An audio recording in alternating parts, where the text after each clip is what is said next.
मराठ्यांनी नतमस्तक होऊन मी माझ्या एक मराठ्यांच्या आरक्षणाचा विजय झालेला आहे आणि आज आपल्या महाराष्ट्रामध्ये आपलं वैराग काय आहे. आपल्या वैराग भागामध्ये तुळशीदास दादा जाधव, तसेच भाई चंद्रकांत निंबाळकर, तसेच आपले बाप्पा ही क्रांतिकारी भूमी आहे.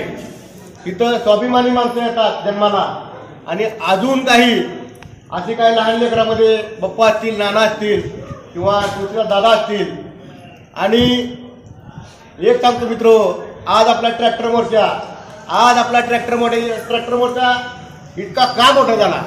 आज त्यांनी एक कारण आहे मित्र, आज ज्याला 10 एकर जमीन आहे त्यानं फक्त 2 वर्ष फक्त आपली शेती सांभाळायची आणि कंपनीमध्ये आपली लेकरं बाळं तिथं कंपनीमध्ये लावायची पुण्या मुंबईला. नाहीतर 2 वर्षानंतर पुणे किंवा मुंबईला आपल्या सुनाला, आपल्या मुलीला लोकांच्या घरी धुणी भांडी धुवायला लावल्याशिवाय आपल्याला मार्ग नव्हता. आणि ही वस्तुस्थिती होती. आणि राजकारणाच्या बाजूला राजकारण आपल्याला एक तळ का म का भ का काय सुद्धा बोलायचं नाही. परंतु आज एवढी मोठी चांगली परिस्थिती मनोज जरांगे पाटलांच्या मार्फत तयार झाली आणि ज्याला 50 एकर जमीन आहे त्यांचं 10 वर्ष फक्त काम होतं. ज्याला 10 एकर जमीन आहे त्याचं फक्त 2 वर्ष काम होतं. अशा पद्धतीनं ती कुठंतरी पुचलेला आहे. आणि दुसरी गोष्ट, 57 खेड्यातून जो मराठा एकत्र झालाय, आपल्या मराठा समाजावर एक कलंक होता. सर्व जाती जमाती सर्व धर्मातली लोक सगळे एकत्र होतात, परंतु मराठा समाज हा काही एकत्र होत नाही. आणि तो कलंक आपल्या वैराग भागानं, आपल्या 57 खेड्यानं ट्रॅक्टरच्या मोर्चाच्या स्वरूपात किंवा आपल्या 2 वेळा झालेल्या आंदोलनाच्या स्वरूपात आपण ते मोडीत काढलेलं आहे. आणि छत्रपती शिवाजी महाराजांनंतर आणि छत्रपती संभाजी महाराजांनंतर आपल्या मराठ्यांना जर कुणी एकत्र कायमस्वरूपी एकत्र करण्याचं जर कुणी काम केलं असेल तर मराठ्याचा महायोद्धा माननीय मनोज जरांगे पाटलांनी केलेला आहे. तसेच आता गोडके सर बोलले, मोठा भाऊ लहान भाऊ. मी स्वतः सर्जापूरला जन्मलो. माझं लहानपण बंगल्यावर झालं. बंगल्यावर म्हणजे आमची बंगले गेली. मी पूर्णपणे धनगर समाजाने वाढलेलो मित्र. माझं पूर्णपणे माझ्यावर माझ्या बोलण्याच्या संस्कार बघितलं असेल, पूर्णपणे माझ्या लिंग समाजाचा पूर्णपणे माझे संस्कार झालेले. म्हणजे आता कुठला भेदभाव नाही. आणि दुसरी गोष्ट, जी आपला जगदंबा परिवार आहे त्या संस्थेचा सर्व कारभार एक ओबीसी समाजाचा, धनगर समाजाचा खंडेराया गोडके बघतो. ही तुम्हाला सगळ्याला अभिमान सांगतो. कारण हा समाज, मराठा समाज जो आहे हा नेतृत्व करायला जाणतो, नेतृत्व करतो. कुठल्या समाजाला कधी अंतर दिलं नाही.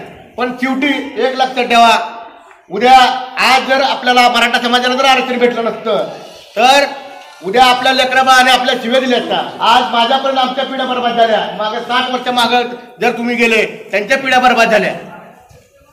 आता इथून पुढं आपलं जगणं म्हणजे आता आपल्या उद्या जरी मरण आलं तरी सुद्धा सोयीस्कर आहे. कारण आपण आपल्या पिढीसाठी करून ठेवलंय, आपण केलंय. आता आपल्याला जमीन विकायची गरज नाही. आपली लेकरं बाळा आपल्याला पुण्या मुंबईला धुणी भांडे घालायची जरूरत नाही.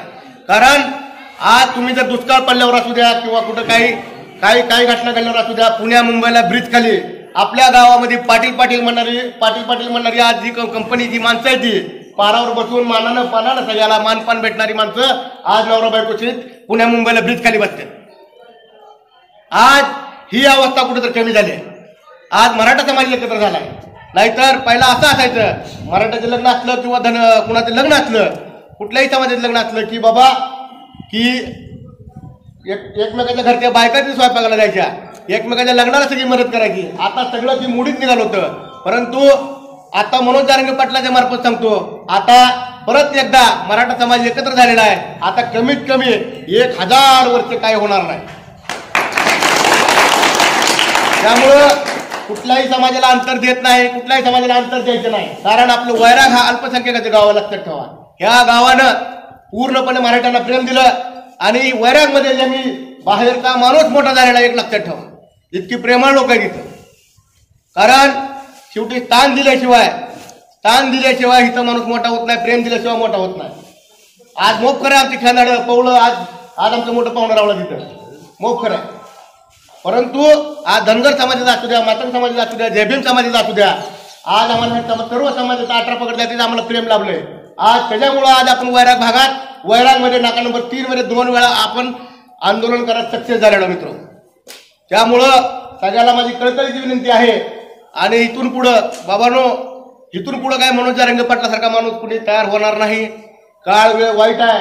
त्यामुळं त्या बिचारानं 35 वेळा आंदोलन केलं. 36व्या वेळेस ज्यावेळेस लाठीचार्ज झाला त्यानंतरच पाटलाला प्रसिद्धी भेटली आणि पाटील काय आहे ते लोकांना कळलं. 35 वेळा कुणाला सुद्धा माहित नव्हतं की पाटील कोण आहे. त्यामुळं आपलं देव बलवत्तर आहे, आपलं नशीब चांगलं आहे, आपल्या लेकरा बाळाचं आपलं नशीब चांगलं आहे. त्यामुळं इथून पुढं आपला समाज आणि सर्व समाजाला आपण कसं सामावून घेतो ही आपला प्रामुख्यानं प्रयत्न राहायला पाहिजे. आणि आपल्या सगळ्या वैराग भाग 57 खेड्यांना मी त्यांचा आभार मानतो. जे काय आपण लढा उभारला तो एका दिलानं सगळं राजकारण विसरून, सगळं मतभेद विसरून, प्रत्येक गोष्टी ज्या निगेटिव्ह आणि नकारात्मक गोष्टी विसरून आपण एकत्र लढा दिला. आज विधानसभेचं कामकाज टीव्हीवर दाखवायचं बंद केलं आणि आपला फक्त ट्रॅक्टर मोर्चा गाजला मित्र आपण वैराग भागातला. त्यामुळं मला तुमचा सगळ्यांचा अभिमान आहे, सगळ्यांचा तुमचा अभिमान आहे. आपण करून दाखवलं, आपण बोलून दाखवायचं ना, आता करून दाखवायचं. फक्त एकत्र राहा. कधी तुम्ही मला हाक द्या, मी तुमच्या हाकेला ओ देतो. मी जेव्हा तुम्हाला हाक देईल आपण एकमेकांसाठी एक लक्षात ठेवा. माझ्या वडिलांनी आज संस्था काढल्या. माझ्या संस्थेत मी तुम्हाला अभिमान सांगतो. काय सांगितलं तुम्हाला? गोडकेसर माझ्या संस्थेचे कारभार बघतात. आज तुम्हाला मी सांगतो 95% लोक माझ्या संस्थेत मराठा समाजाचे आहेत. 95%. आज 50 कोटी रुपये पगार देतो आपण आपल्या संस्थेमध्ये. आता या बार्शी तालुक्यात एकही संस्था आहे की फक्त आपली संस्था 50 कोटी पगार, फक्त आपल्या वैराग भागात 45 कोटी पगार लागतो. आज अभिमानाने सांगतो त्या बापाची औलाद आहे. त्यामुळं इथून पुढं हीच रक्त माझ्या अंगात असल्यामुळं मी काहीतरी उद्योगधंदा किंवा शिंदे साहेबांना इथं आणण्याचा पहिला प्रेफरन्स माझा असणार लागतो. शिंदे साहेबाला इथं आणून एखाद्या उद्योगधंद्याची मागणी करणार आहे तुमच्या मार्फत. त्यावेळेस मात्र जशी तुम्ही मला आंदोलनात साथ दिली, आणि माझ्या पप्पांची उणीव तर आहेच, परंतु ज्या पद्धतीने तुम्ही साथ दिली त्याबद्दल तुमचं कधीही ऋण फिटणार आहे.